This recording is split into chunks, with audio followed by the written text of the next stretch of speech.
looking through the lens, opinions of three friends, looking through the lens. Sometimes they don't make sense. 안녕하세요. 렌즈를 통해 다룬 에피소드 5은 것을 합니다. I absolutely butchered that. Thank you, Google Translate. You probably did a shit job of translating that, but that translates to hello everyone. Welcome back to another episode of Through the Lens, presented to you by the Unholy Trinity. That's me, Sun Dude. On my right, that's Patronus Gold. Oh, 안녕, Messenger Jack. Ah, hello. And on my far right, that is Zephyros. Eos Mirgil. Nice. And the reason we are speaking butchered Korean today is because we are watching, we are reviewing, I should say, Minari. And this film, I don't know. Yes. This film came out very recently and has already won a Golden Globe. A Golden Globe. What is with my speaking today? Golden Globe for Best Foreign Language. Yeah. So, super successful film. And let's just dive right into why. Actually, yeah, critically. So this film on IMDb, this is has a description. A Korean family starts a farm in 1980s Arkansas. Very nice. Director is Lee Isaac Chung, written also by Lee Isaac Chung. It stars Steven Yeun as Jacob, Yeri Han as Monica, Alan Kim as David, Noel Cho as Anne, Unholy Trinity. Will Patton as Paul, Unholy Trinity. and 거룩하지 않은 삼위일체. sorry, I'm gonna be butchering the names here, but Young Jung Yeon as Sunja, or Grandma. And with some of the main characters out of the way, I think we should just dive right into some initial impressions. What do you think, guys? Yippee. Good movie. Cry, but happy at the same time. My throat hurts, but I like this movie. Yeah, super good film. Hey, we in Arkansas. Yes, we are. Welcome to Arkansas. How do you pronounce that? Fuck it, American pronunciations. We're not gonna bother. It's worse than our Korean pronunciation. Probably, yeah. But yeah, super powerful film. It's already been very critically acclaimed. Do you know what the Rotten Tomatoes for this is? I think it's a 96. No, I think it's a 98. 96, 98. I think that's what I remember it being as well. And Metascore as well. 98, yeah. 98. So yeah, initial impressions, just super good film. Even if we're just saying what the general population is saying, there isn't much we can really say bad about it. But let's talk about that. So first off, we'll talk about acting. How do we feel about the acting? Wow, we were. Wow, we were. I should also mention this is Alan. So Alan plays David in this film. This is his film debut as an actor. And on IMDb, he's got a very cute bio. Alan is in the 2nd grade and his favorite subjects are math and science. He also loves riding a bike and making something creative in his free time. Adorable. What a cute kid. Yeah. I miss being 2nd grade. And also, I watched the video, the interview with IMDb. He likes Pokemon. That's another one. Wow. Yeah. Alan did a pretty good job in this film for a kid performance, right? Yeah, pretty good, yeah. Very cool stuff. He was very cute in the movie. Yes. Also, the sister was pretty nice. Noel Cho. Yeah. I was gonna move on to Noel Cho as well. So, yeah. hey, you know, she probably acting as the mentor figure for David in this film, but still a very solid performance as well, as to take on the role of a protective sister. Good stuff. Yes. And can't forget about Mr. Walking Dead, Steven Yeun. Easily him and what's that? Yeri Han. Yes, they easily best performance in the film. Such good performances. Definitely, yeah. So good. Brought us right into the moment. Yeah. And obviously can't forget about the one final major actor, Yeojun Young as Sunja, the grandma. Yeah. And super solid performance as well. I think she has the most like dynamic performance as well, because she kind of has. Yeah. Actually, I won't spoil anything, but yeah. She a very nice grandma. Yeah. Very nice. But yeah. And we'll also go for some other ones, like we all remember Will Patton. Oh, crazy Paul, mate. We love Paul. Also, like the film revolved around these main characters. Yeah. Decently small cast, which is good. Yeah. I think Esther Moon as Mrs. O. Also took on the figure well of like that one friend you have at the start of the film, so I won't spoil too much, but you know, did a good job in her acting, even if all she did was just basically sit down for the entire movie that we've seen her for. Also, other actors like the other kid actors like Johnny. Remember Johnny? Johnny. He was alright. He was alright, yeah. Wait, where was Johnny? Took on the mantle of the racist white kid, okay. But like, he was just racist for a second, man. He was like, "Yeah, look at your face. Now we friends." It's like what his parents taught him, you know, or like what he saw. It wasn't like him being hateful. It was like he literally misunderstanding. Genuinely curious. Yeah. Overall, acting, can't really say anything bad. All good stuff all around. So, we'll move on to writing now. As I said before, written by Lee Isaac Chung, who was also the director. And I'll go through some stuff that he wrote about in the Los Angeles Times when he how he came about to writing Minari. Essentially, TLDR, this whole movie was basically inspired from his own life experiences and from many of the cast's life experiences as well, of just like, you know, the immigrant family in a foreign country, and especially in the 80s. So I think I'll leave it off with there. So pretty interesting stuff how they take parts of their own lives and put it into this film. Very cool. Super cool. And he also made sure to mention our themes are spoilers.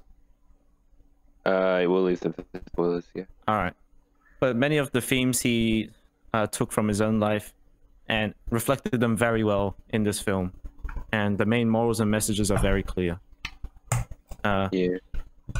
Overall, super powerful stuff. And as a film by itself in general, like pacing, all that kind of stuff, anything to write home about? I think it's a bit long. Pacing kind of sags a little bit in the middle of the film, I think, but not too much. Yeah. Mm-hmm. So not that much to write home about. Overall, pretty positive. Solid. Very cool. Dialogue's great. Oh yeah, super good. It's manages to balance like drama and stuff with actually a pretty good amount of comedy to lighten some situations. Just daily stuff. Slice of life. Yeah. Funny grandma. Yeah. Aha. I was gonna. I mean, I guess I'll say this if I don't think it's spoilers. Having had a real grandma, you know what I'm saying? You know, yeah, like the grandma real Asian treatment grandma. every day. Very accurate. Very grandma. You connect to the story, mate. Yes. Yeah. But we'll that being said, it's very emotionally invested and yes. has a good emotional payoff. So yeah.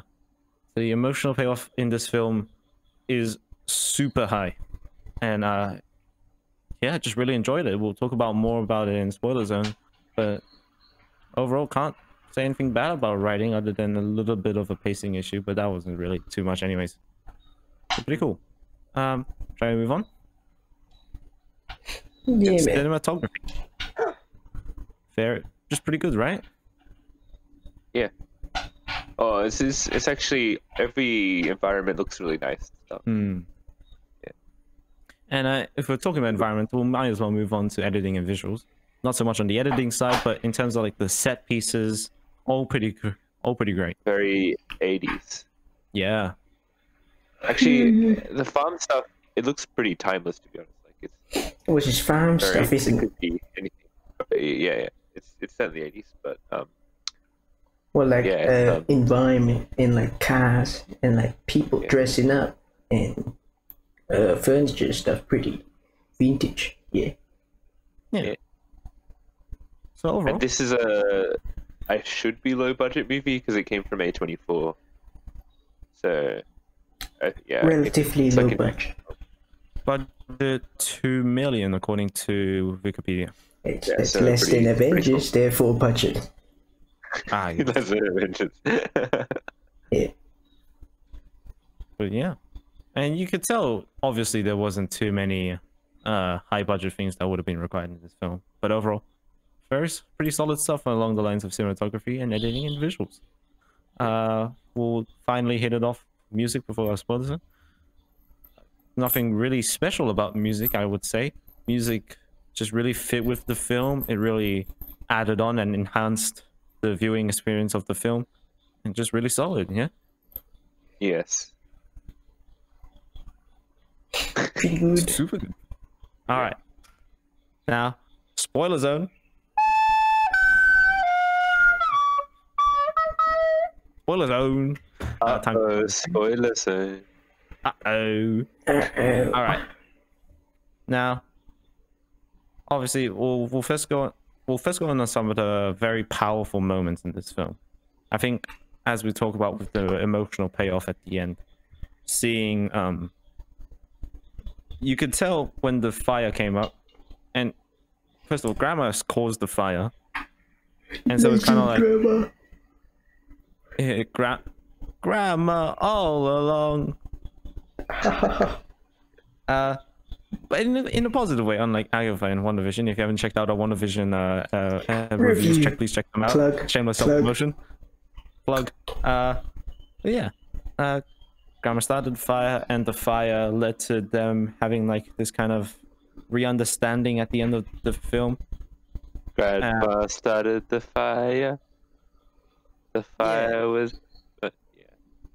Really fire equals chaos magic? Question mark? Yeah. Oh my god.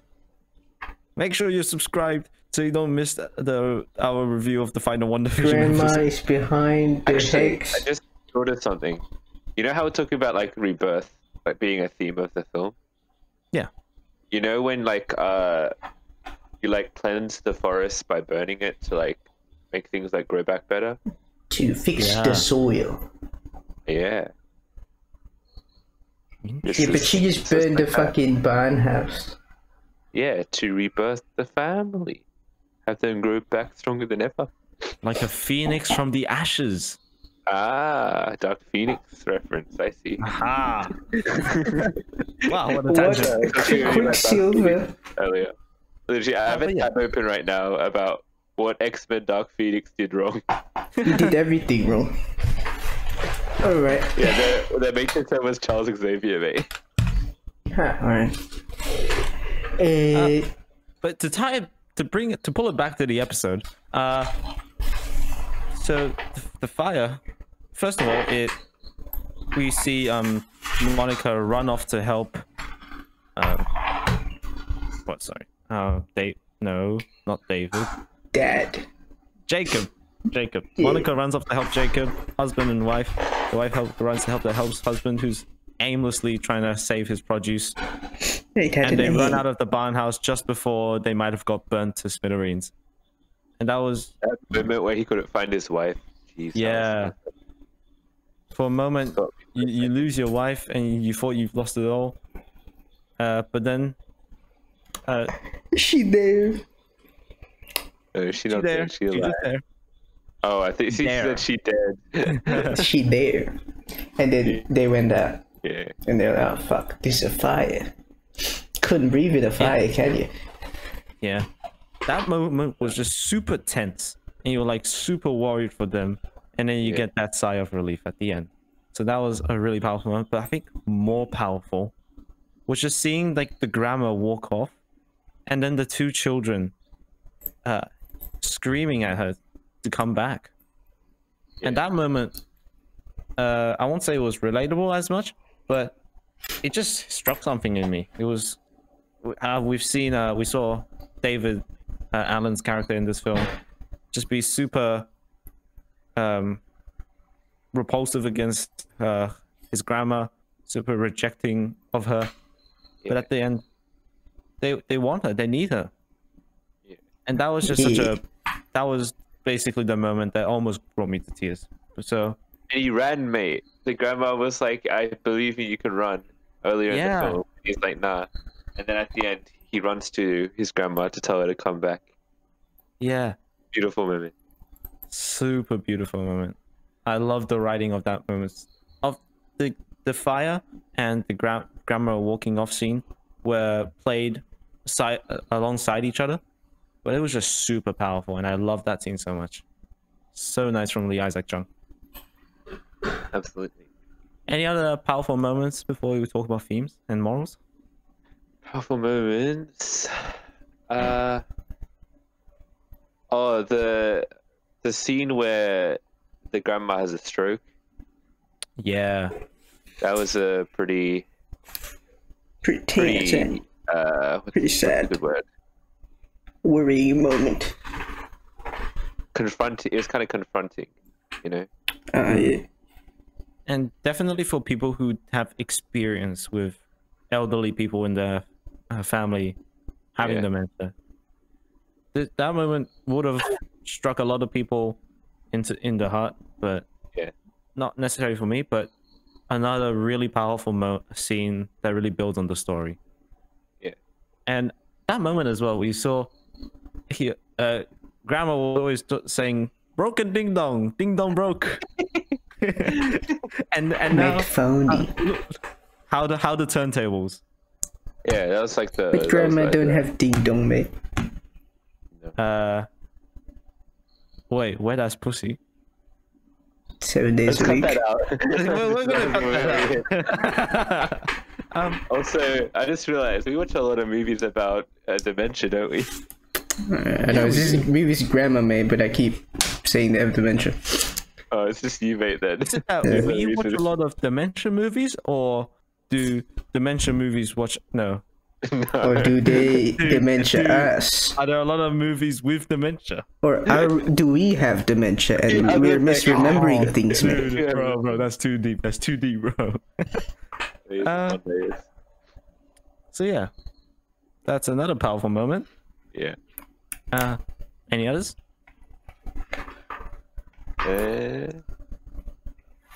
Well, probably are, but yeah. Well, the whole story, I feel like really captures the immigrant experience, does it?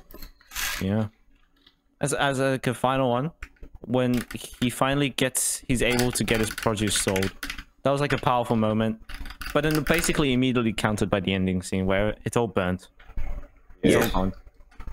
Those two scenes, it's like a powerful moment, and then another powerful moment where we learn that David's heart is not so bad and it's healing, but then it just completely burns away. Actually, that scene where they find out about David's heart, that's actually a really good moment, because that kind of captures, I guess, like the moral about remember your family and stuff. I know a saying for this, man. He brings the produce in, and he kind of, the dad, he brings the produce in. And he's all focused on that when his kid is literally like, what's the word? Not dying. Not, yeah, that's how you put it. His kid's gonna be okay. Well, the kid's like having health problems. Yeah. but I got a saying for this. Keep the things you hold dear near to you, or because the moment you let them out of your sight, they're gone. What's the proper saying? I forgot, but that was like a paraphrase version. But there's an actual saying that I forgot. Yeah. Yes. Oh yeah. Because I can't think. Actually, that makes sense for both the family and the vegetables, mate. Yeah. You don't know what you've got till it's gone. Yeah, that one. But like, I guess mine's a more longer thing. But yeah. Very cool. All right. We'll talk about some of the themes and morals now. For themes, we've got assimilation, identity, growing up / aging, socioeconomic status. These are kind of the things we've brainstormed. But also, Lee Isaac Chung himself talked about in this interview, the Los Angeles Times. He sketched a narrative arc with themes about failure, family, and rebirth. And all of these valid themes. And I think touching on the ones that Lee Isaac Chung talked about, obviously family, that was like the big thing, right? You know, I already forgot his name. How am I so stupid? Jacob. His pride. He put his pride before his family. He wanted to prove that he wasn't a failure. And you know, he does see success, but then it just burns away. And Yes. that's family and failure. But then you have rebirth. You know, initially it was rebirth. You wanted to start a new life in a in a new country. Oh, no, not a new country, but in like, for them it was moving from California to Arkansas and starting a farm. And it took them to lose basically everything, except their family, to realize that they should just to realize that they achieved like a real rebirth, like, and it's super symbolic as well, of like, you know, a phoenix being born out of the ashes. And we were talking as well about how like forests, people like, or like, is it forest purposely burn? Yeah. There's a term for it. I forgot. Nature deliberately burns some forests just so, you know, the soil can restart. People do, sorry, yeah. Restarting the soil so that new plants can grow. Yeah. And all these kind of themes just really hits into the moral of this film. Family first. Yeah, so you can go on. Another good thing, like I was saying before, about how you can kind of like, everyone can kind of like relate to some part of the story. The thing about, there's so many themes and stuff that it'll probably mean something different to everyone who watches it. I really appreciate that. Definitely. Yeah. Pretty good. I do want to touch on like how we relate to these. I mean, it would be fun. For me, I have a grandma. I'm Asian. This like theme of like restarting your life in a new place. That was what my parents were basically. Yeah. And really nice to see some film representation of that. And such a good film as well. Yeah. Anyone else want to share? I have similar thingies. Yeah. You want to go first, Jack? I am half Asian and half white, so identity crisis, mate. Yeah. Yeah. But you completely relate to David, right? But do you identify as an Basically American? half white. Yeah.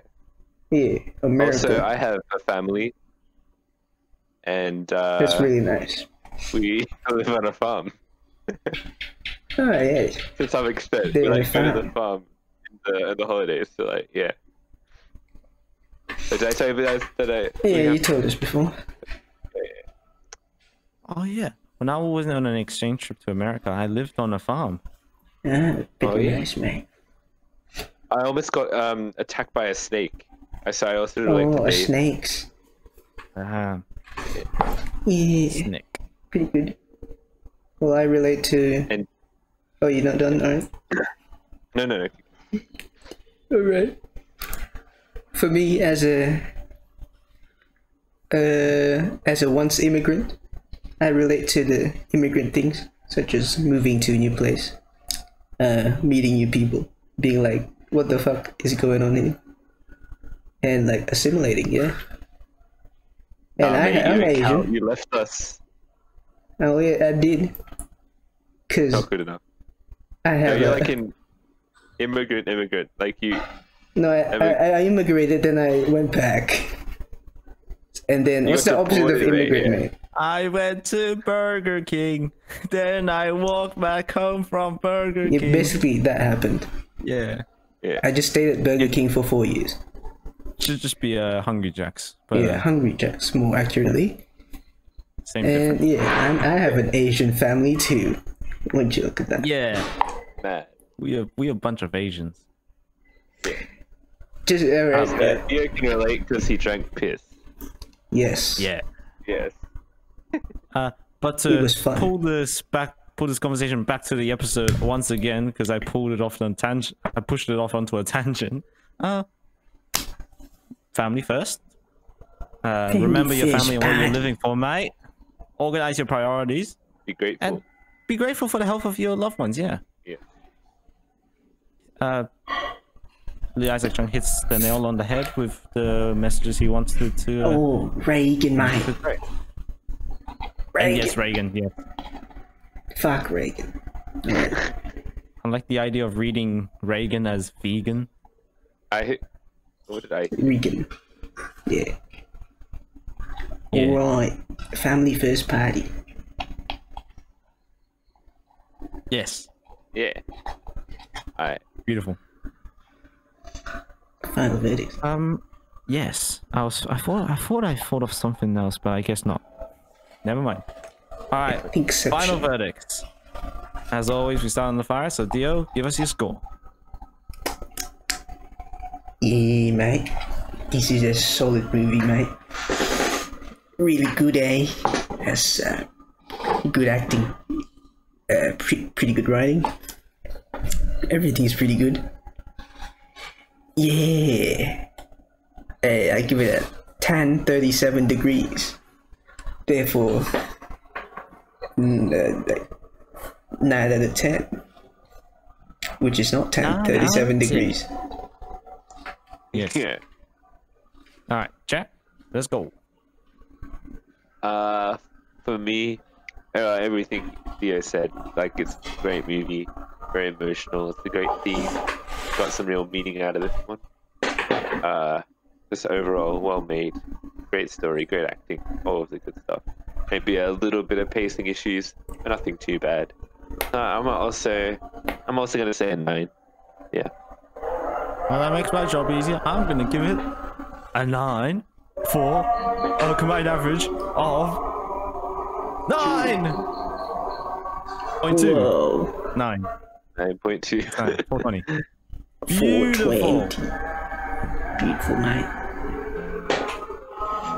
All right. Beauty. So that was our Minari review. If you liked it, like it. If you didn't like it, Like it. like it. If you really liked it, Subscribe. subscribe, baby. And hit And share. Jack Share, yes. as the notification button. Yeah. Someone will come to me at school and just punch me and say Dio told me to. Because you're the notification. Damn. True. I'll start screaming at school. Unholy Trinity just posted a new video, guys. Yeah. I had a thought. Since we like harped on about how good Lee Isaac Chung was in this film, imagine if you watched this review. Hey, man. Big What's fan. How about an fan. interview with the Unholy Trinity, eh? Mate, that'd be bangers. Yeah. I'm too shy right now. I'm blushing. Call me. Monkey. All right, that's the episode. We'll end it there, and I'll end this episode with a bit of trivia. Steven Yeun's red hat was a gift from his mother when he was 17. And it looks like Glenn in The Walking Dead. Because he wears a hat. Does wear a hat, right? Hat. I don't know. I don't watch it. Hold on. Hey, zombie people wear hats. Hello, 안녕 사랑해. 안녕 사랑해. 디아나는 소비안을 맞습니다. Thanks for watching. Bye bye.